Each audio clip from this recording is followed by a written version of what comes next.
नमस्कार दोस्तों, कैसे हैं आप सब लोग? स्वागत है आप सभी का मेरे सिमकोड चैनल पर। अगर आप सॉफ्टवेयर टेस्टिंग में अपना करियर बनाना चाहते हो या सॉफ्टवेयर टेस्टिंग सीखना चाहते हो, तो आप बिल्कुल सही जगह पर हो। यहाँ पर मैं मैनुअल टेस्टिंग, ऑटोमेशन टेस्टिंग के बारे में पढ़ाऊँगा और जो भी चीज़ें मैं पढ़ाऊँगा वो आपको स्टेप बाय स्टेप एक्सप्लेन करके उसका प्रैक्टिकल करके ही दिखाऊँगा। ओके? तो चलिए बिना समय गवाए आज के इस सेशन को अपन स्टार्ट करते हैं। देखिए दोस्तों, अभी तक मैंने मैनुअल टेस्टिंग का ऑलमोस्ट पूरा भाग, पूरे के पूरे कॉन्सेप्ट्स एक्सप्लेन कर दिए हैं। और ये जो वीडियो है, ये वीडियो लास्ट वीडियो है मैनुअल टेस्टिंग के ऊपर। इस वीडियो में, इस सेशन में अपन जो कोई मिसलिनियस पार्ट थे मैनुअल टेस्टिंग के, कोई टेस्टिंग अपने से मिस हो गई, कोई टेस्टिंग कॉन्सेप्ट अपना देखना अपने से मिस हो गया था, उसके बारे में अपन आज देखेंगे। और इस सेशन के बाद मैं ऑटोमेशन टेस्टिंग स्टार्ट करूंगा। उसका जो गो थ्रू है, उसका जो पाथ होगा ऑटोमेशन टेस्टिंग का, अपन कौन सी लैंग्वेज करेंगे, कौन से फ्रेमवर्क पढ़ेंगे, ये जो चीज़ें हैं उसका एक मिनी वीडियो बना के मैं पोस्ट कर दूंगा पहले ही, ताकि आपको समझ में आए कि हम एक्चुअल में कौन सी लैंग्वेज पढ़ के, कौन सा फ्रेमवर्क पढ़ के ऑटोमेशन टेस्टिंग को देखने वाले हैं। ओके, तो चलिए आज का इस सेशन को अपन स्टार्ट करते हैं। यहाँ पे जो मैनुअल टेस्टिंग के कुछ इम्पोर्टेंट कॉन्सेप्ट्स थे जो कि मेरे से मिस हुए थे, वो कॉन्सेप्ट्स अपन आज देखने जा रहे हैं। ओके, तो उसमें परफॉर्मेंस टेस्टिंग है, सिक्योरिटी टेस्टिंग है, एडॉक टेस्टिंग है, मंकी टेस्टिंग एंड मोर है। तो चलिए देखते हैं one by one upon. Okay, तो पहला जो है अपन परफॉर्मेंस टेस्टिंग के बारे में पढ़ते हैं। ओके, परफॉर्मेंस टेस्टिंग मतलब क्या होता है कि it checks the application speed, response time and stability. Also performance testing में अपन सिस्टम का जो परफॉर्मेंस होता है उसको मेजरमेंट करते हैं, उसको लोड के अंदर, मल्टीपल यूजर के अंदर बहुत सारे सिनेरियोज होते हैं, उसके अंदर अपन एप्लीकेशन का परफॉर्मेंस टेस्ट करते हैं। और यहाँ पे अपन आइडेंटिफाई द बोटलनेक्स, ये जो लिखा है कि अगर कोई रिस्पॉन्स में कोई जो एक्सपेक्टेड टाइम है उससे ज़्यादा टाइम ले रहा है, या रिस्पॉन्स में कोई ऐसी एक आध चीज़ है जो एक आध बिहेवियर है एप्लीकेशन का, वो प्रॉपर नहीं हो रहा है, इनप्रॉपर हो रहा है, या कोई मिसबिहेव हो रहा है, तो ये चीज़ें अपन आइडेंटिफाई करते हैं। इससे क्या होता है कि यूज़र का जो एक्सपीरियंस होता है वो इम्प्रूव होता है। देखो, अगर आपने एक आध यूआरएल हिट की और इस उस यूआरएल को लोड होने में अगर एक स्टैंडर्ड टाइम के अनुसार 5 या 6 सेकंड लगते हैं, but it's taking near about 30 और मोर देन 1 or 2 मिनट, तो वहाँ पे सम इरिटेटिंग सिचुएशन होती है, right? So that's why upon performance testing देखते। परफॉर्मेंस टेस्टिंग के बहुत सारे टूल है, जेमीटर है, ये जो टूल है इसके बेसिस पे अपन परफॉर्मेंस टेस्टिंग परफॉर्म करते हैं। ओके, तो जी यहाँ पे मैंने एक एग्जांपल दिया है, जो एक सिंपल एग्जांपल है। ड्यूरिंग द सेल अपन ई कॉमर्स वेबसाइट को टेस्ट करते हैं। देखो, अगर एक आध सेल है तो वहाँ पे तो यूजर्स की तो कमी नहीं होगी, वहाँ पे बहुत सारे यूजर, इवन दो अगर कोई यूजर वहाँ पे लॉगिन भी नहीं करता, तो अगर कोई सेल वगैरह स्टार्ट होता है, जैसे फ्लिपकार्ट मानो, या फ्लिपकार्ट के ऊपर एक सेल चल रही है और उस सेल, अगर किसी को कुछ लेना है तो बहुत सारे लोग ऐसे होते हैं कि सेल के पीरियड में खरीदना चाहते हैं, तो वहाँ पे लॉगिन यूजर तो बढ़ ही जाएगी, राइट। उस यूजर की बैंडविड्थ में, मतलब हाई बैंडविड्थ में अपन एप्लीकेशन को टेस्ट करते हैं, एप्लीकेशन का रिस्पांस टाइम, स्पीड, और लिमिटेड लिमिटेड जो चीज़ें होती है, ये सारी की सारी चीज़ें अपन परफॉर्मेंस टेस्टिंग के अंदर चेक करते हैं। ओके। उसके बाद जो नेक्स्ट है वो है सिक्योरिटी टेस्टिंग। तो इसमें अपन क्या करते हैं कि एप्लीकेशन की सिक्योरिटी वेरीफाई करते हैं। और मतलब क्या कि देखो, वैलिड और इनवैलिड क्रेडेंशियल से चेक करते हैं। वैलिड को अगर ये लॉगिन होता है तो इनवैलिड को वो लॉगिन नहीं होना चाहिए। अगर इनवैलिड को भी लॉगिन हो रहा है तो वहाँ पे क्या होता है कि मतलब उस एप्लीकेशन की सिक्योरिटी नहीं है, वो सिक्योरिटी टेस्टिंग फेल हो रही है वहाँ पे। अगर कोई भी यूजर गलत क्रेडेंशियल से ये एप्लीकेशन को लॉगिन कर सकता है, that is nothing but that application security is very weak, and in that case security testing will be failed. Okay. Second जो है फाइंड वल्नरेबिलिटीज। ये जो है वो एप्लीकेशन की सिक्योरिटी का ही सब पॉइंट है। वल्नरेबिलिटी मतलब a part of software that may be affect by the external hackers. वो वीक पार्ट होता है सॉफ्टवेयर का। अगर एक आध वीक पार्ट, जैसे कि सपोज एक डेटाबेस कॉन्फ़िगरेशन हो या डेटाबेस सर्वर कॉन्फ़िगरेशन हो, वो वहाँ पे उसमें कुछ वीक पॉइंट है, और उस वीक पॉइंट को एक्सटर्नल जो रिसोर्स है, मतलब वो प्रोजेक्ट में काम नहीं कर रहा है, एप्लीकेशन का एडमिन एक्सेस जिसके पास नहीं है, इवन दो वो वहाँ पे जाके कुछ ना कुछ चेंजेस करके एप्लीकेशन के डेटाबेस में चेंजेस कर रहा है, तो वो सिक्योरिटी टेस्टिंग के अगेंस्ट है। तो वहाँ पे वल्नरेबिलिटी हो जाएगी। और जो वीक पार्ट अपन ने अभी बताया, वहाँ पे एक्सटर्नल जो हैकर्स बोल सकते हैं, वो वहाँ पे कुछ ना कुछ अनवांटेड चीज़ें करके अपने एप्लीकेशन को अफेक्ट कर सकते हैं। ओके। दूसरा जो है प्रिवेंट अनऑथराइज्ड एक्सेस। अगर कोई अनऑथराइज्ड एक्सेस वाला बंदा अपने एप्लीकेशन को आके लॉगिन कर रहा है, और लॉगिन करके कुछ ना कुछ सेटिंग या कुछ ना कुछ कॉन्फ़िगरेशन में चेंजेस कर रहा है, ये भी अपन सिक्योरिटी टेस्टिंग में देखते हैं।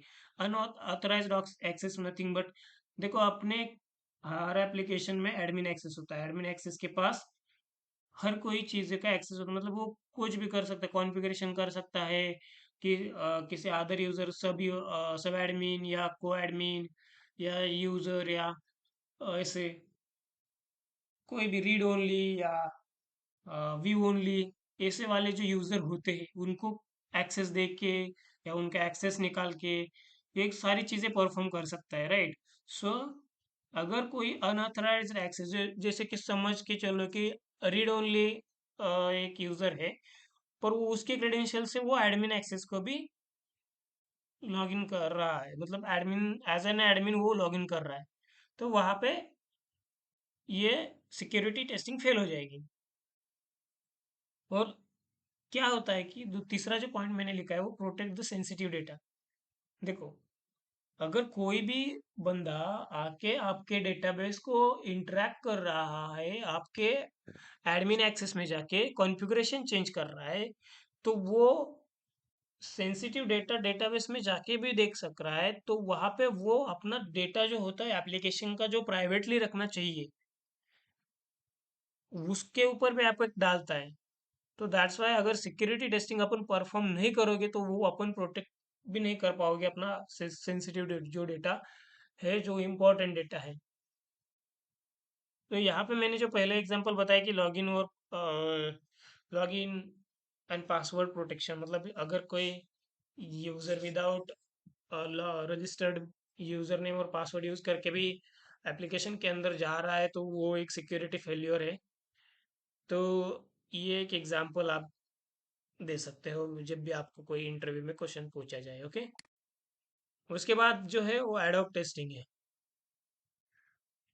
एडॉक टेस्टिंग मतलब क्या होता है कि एक इनफॉर्मल टेस्टिंग है जहां पर अपन प्री डिफाइंड टेस्ट केसेस को कंसिडर नहीं करते। Without that pre defined test cases scenarios plan अपन जाके सीधा एप्लीकेशन टेस्ट करते हैं। इसमें क्या होता है कि इसमें टेस्टर का जो एक्सपीरियंस होता है उस एक्सपीरियंस के अनुसार अपन वो एप्लीकेशन टेस्ट करते हैं। दूसरा है कि उसमें क्या अपन जो अपने को रिक्वायरमेंट दी है वो तो अपन चेक नहीं करते, अपने नॉलेज के टेस्टर के नॉलेज के हिसाब से अपन टेस्टिंग करते हैं। तो जैसे यहाँ पे कुछ अनएक्सपेक्टेड बग्स भी इस टेस्टिंग में अपने को मिलते हैं, और उस बग को फाउंड करने के लिए अपन एडॉक टेस्टिंग करते हैं, रैंडम डेटा भेजते, कोई प्लान्ड इनपुट नहीं डालते उसमें। अपने को जो इनपुट माइंड में आए वो इनपुट डाल के अपन चेक करते हैं। और उसमें क्या होता है कि अपन क्विक वैलिडेट कर पाते हैं अपना एप्लीकेशन, क्योंकि रिक्वायरमेंट जान के देखना, उसमें उससे एक आध सिनेरियो प्रिपेयर करना और वो सिनेरियो एप्लीकेशन के ऊपर टेस्ट करना, it will take a time. Okay, तो अगर अपन एडॉक टेस्टिंग करते हैं तो डायरेक्टली कोई भी इनपुट डाल के उसके अगेंस्ट अपन रिस्पॉन्स चेक करते हैं, राइट। और उसमें क्या होता है कि अपन क्विकली वैलिडेशन कर पाते हैं। अभी एग्जांपल के तौर पे अपन देखें तो रैंडमली एक्सप्लोरिंग का शॉपिंग ऐप, अपन क्या करेंगे, शॉपिंग ऐप को लॉगिन करने का ही देख लेते हैं अपन। लॉगिन करने में देखो, पासवर्ड में उन्होंने एक रिक्वायरमेंट में, मेरे को अभी पूरा नॉलेज है कि यूजर में क्या चीज़ें डालनी चाहिए और पासवर्ड में क्या चीज़ें डालनी चाहिए। यूजर नेम में अगर उन्होंने बोला कि it should allow only character, तो मैं वहाँ पे फेल होने के लिए क्या करूँगा, मैं वहाँ पे नंबर डाल के देखूंगा। हाँ, अगर कोई स्पेशल कैरेक्टर है जैसे एक्सक्लेमेटरी मार्क या percentage sign, dollar sign, hashtag, वो चीज़ें यूजर नेम में डाल के उससे ट्राई करूंगा। एक आध अनरजिस्टर यूजर नेम डाल के ट्राई करूंगा। ओके, अगर रजिस्टर यूजर नेम है उसमें कैपिटल लोअर करके भी मैं ट्राई करूंगा। मतलब ये जो सिनेरियोज होते हैं ये एडॉक टेस्टिंग में अपन अपने खुद के एक्सपीरियंस से अपन वो सिनेरियो क्रिएट करके एप्लीकेशन टेस्ट करते हैं। इससे क्या होता है कि देखो, अगर यूजर नेम में अगर अपन ने गलत यूजर नेम डाला तो वहां पे पासवर्ड आना चाहिए कि user should enter the user name with characters only, ऐसा मान के चलो कि एक एरर मैसेज आना चाहिए उस फील्ड के साथ। अगर वहां पे आपने कुछ अनवांटेड यूजर नेम डाला, वहां पे मैसेज आ नहीं रहा। अगर आ रहा है उसमें अगर ऐसी चीजें आ रही जो वहां पे उस डिसाइडेड हो और फॉर्मेटेड जो एरर मैसेज अपने को मिला है, वो रिक्वायरमेंट का जो एरर मैसेज है वो और वो एप्लीकेशन का एरर मैसेज मैच नहीं हो रहा, तो वो एक अपन बग फाउंड किए। तो मतलब कोई अनवांटेड बग जो होते हैं वो अपन इसमें फाउंड कर सकते हैं। ओके, उसके बाद जो है वो मंकी टेस्टिंग है। Monkey testing also same like ad hoc testing. वहां पर अपन क्या करते हैं कि रैंडम इनपुट्स डालते हैं, कोई ऐसा डिसाइडेड नहीं होता है कि अ, यही सिनेरियो फॉलो करना है, यही पैटर्न फॉलो करना। देखो, अगर डेट फील्ड है तो वहां पे मैं क्या करूंगा, पास्ट वाली डेट डाल के देखूंगा, 2 साल पहले वाली डेट डाल के देखूंगा। देखो, अगर अपना अपॉइंटमेंट बुक करने का एप्लीकेशन और अगर आप पास्ट वाली डेट डालोगे तो obviously in it it is not acceptable, right. तो वहां पे जाके आपको एरर मैसेज आना चाहिए कि the date should B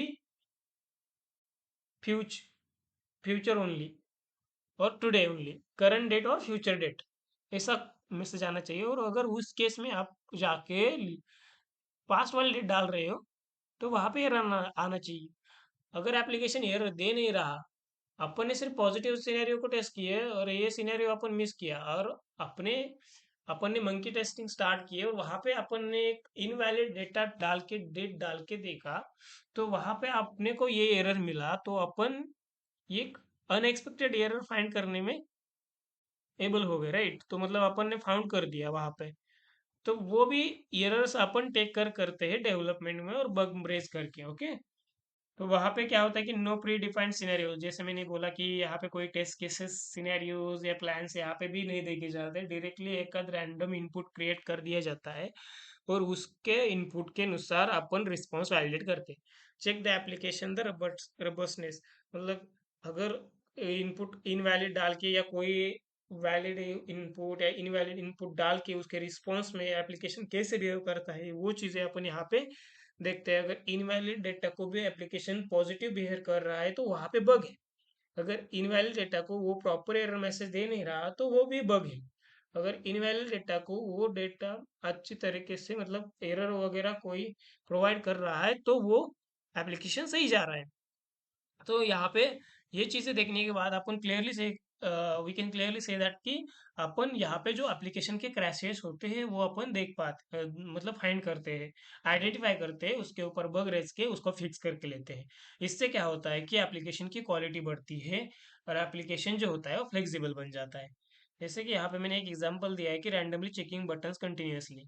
okay, तो यहाँ पे अपन बटन के बारे में देखो, लॉगिन बटन को और एक आध इनपुट फील्ड जैसे यूजर नेम और पासवर्ड नहीं देते और directly input login button hit करते हैं, तो वहां पे बटन वो एरर मैसेज आना चाहिए बटन क्लिक करने के बाद। ओके, या स्क्रीन लीड होनी चाहिए, जो भी क्लाइंट की रिक्वायरमेंट वो एक्सपेक्टेड बिहेवियर है। अगर रादर देन दिस अगर कोई अनएक्सपेक्टेड बिहेवियर हो रहा है तो इसमें अपन बग रेज कर सकते हैं। ओके, तो ये होती है मंकी टेस्टिंग। इसके बाद जो है एक बाउंड्री वैल्यू एनालिसिस, जो मैंने एक पॉइंट है मैन्युअल टेस्टिंग का, ये भी समझना बहुत जरूरी है।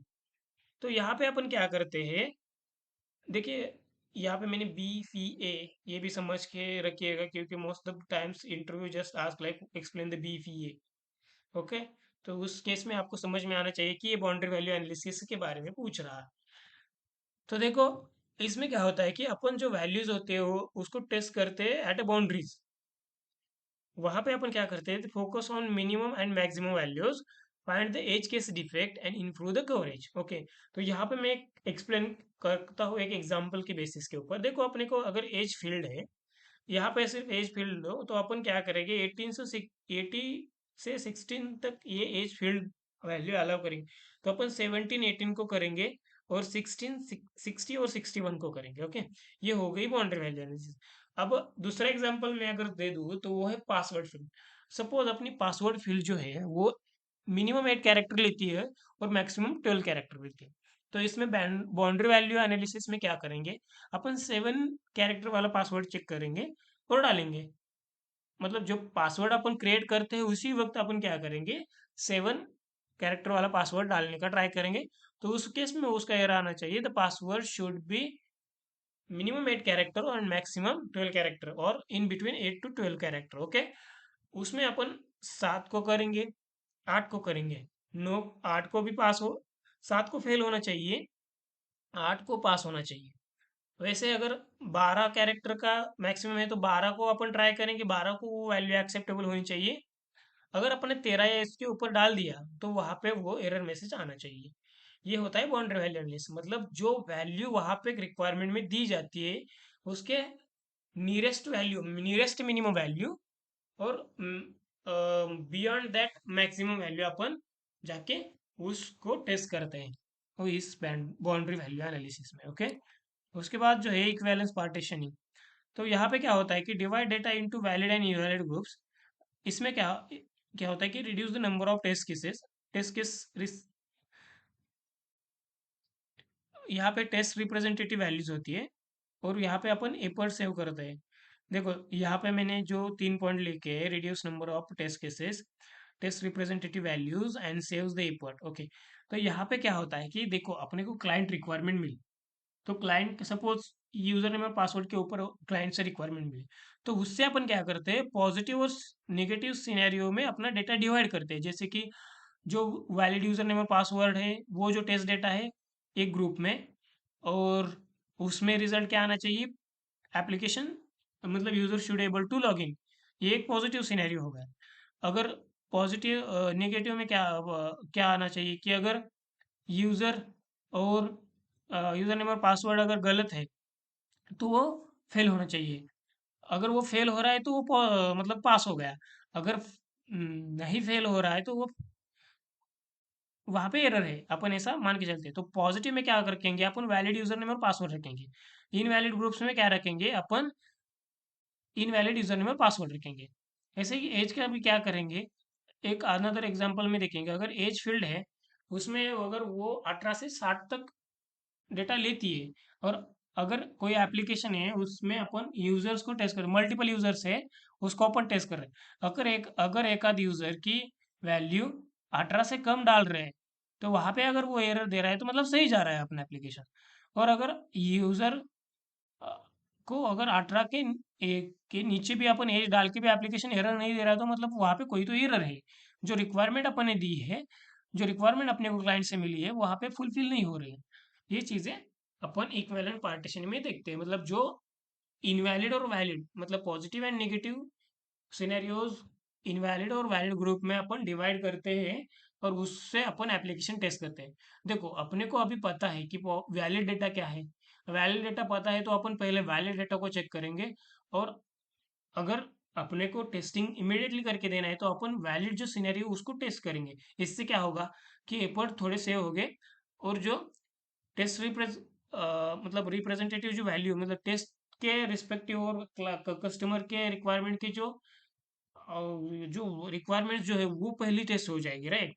अगर बाद में अपन क्या करेंगे कि इनवैलिड डेटा को भी अपन वैलिडेट करेंगे। तो इससे अगर इक्विवेलेंट पार्टीशनिंग में अपन करते हैं, डेटा रिक्वायरमेंट डिवाइड करते हैं, तो अपन उससे अपना टेस्टिंग भी इफेक्टिवली कर पाते हैं। ओके। और जो अनदर पॉइंट है मैनुअल टेस्टिंग का, अभी अपन देखते हैं वन बाय वन। देखो गाइस, यहाँ पे मैंने ईपिक बोला है, बाद में फीचर है, बाद में यूजर स्टोरीज है, टेस्ट सूट है, टेस्ट सिनेरियोज है, टेस्ट केसेस। तो देखिए, टेस्ट केसेस, टेस्ट सिनेरियोज, ये सारी चीज़ें मैंने आपको मेरे पहले वीडियो जो इसके ऊपर भी मैंने बहुत सारे वीडियोस बनाए हैं। इस सीरीज में आपको देखने को मिल जाएंगे, आप उस वीडियो को नेविगेट करके देख सकते हैं। बट मैं अपर लेवल पे बताता हूँ, क्योंकि ये जो सारी चीज़ें, यूजर स्टोरी क्या होती है, टेस्ट सिनेरियोज क्या होते हैं, ये टेस्ट केसेस क्या होती है, ये इन डिटेल मैंने एक्सप्लेन कर दिया है पिछली वाली लास्ट कपल ऑफ वीडियोस में। तो आप वो जाके देख सकते हो। बट यहाँ पे मैं मेजर चीज़ बताऊंगा कि पहले अपन क्या देखते हैं। देखो, टेस्ट केसेस देखते हैं कि टेस्ट केसेस क्या होता है कि ये स्टेप बाय स्टेप इंफॉर्मेशन होती है एप्लीकेशन के ऊपर। मतलब क्लाइंट रिक्वायरमेंट की स्टेप बाय स्टेप इंफॉर्मेशन होती है जो अपन एप्लीकेशन के ऊपर परफॉर्म करते हैं। उसके बाद टेस्ट सिनेरियो जो होता है, ये क्या होता है, बंच ऑफ टेस्ट केसेस का जो एक बंच होता है वो एक सिनेरियो होता है। उसके बाद टेस्ट सूट जो होता है वो होता है बंच ऑफ सिनेरियोज, मतलब 5 सिनेरियोज का एक सूट।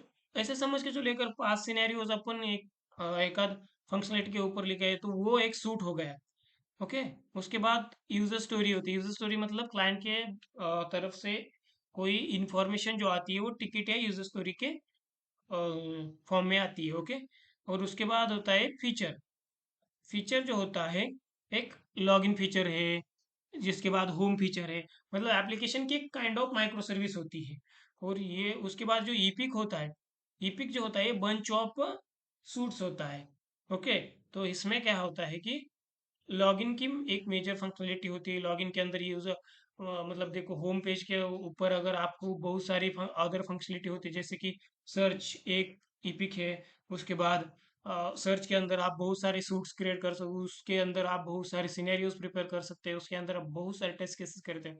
तो देखो क्या होता है कि सबसे पहले ऊपर होता है फीचर। फीचर के बाद आता है फीचर, ये होता है बंच ऑफ ईपिक। ईपिक जो होता है बंच ऑफ सूट। सूट जो होता है बंच ऑफ सिनेरियो। सिनेरियो जो होता है बंच ऑफ टेस्ट केसेस।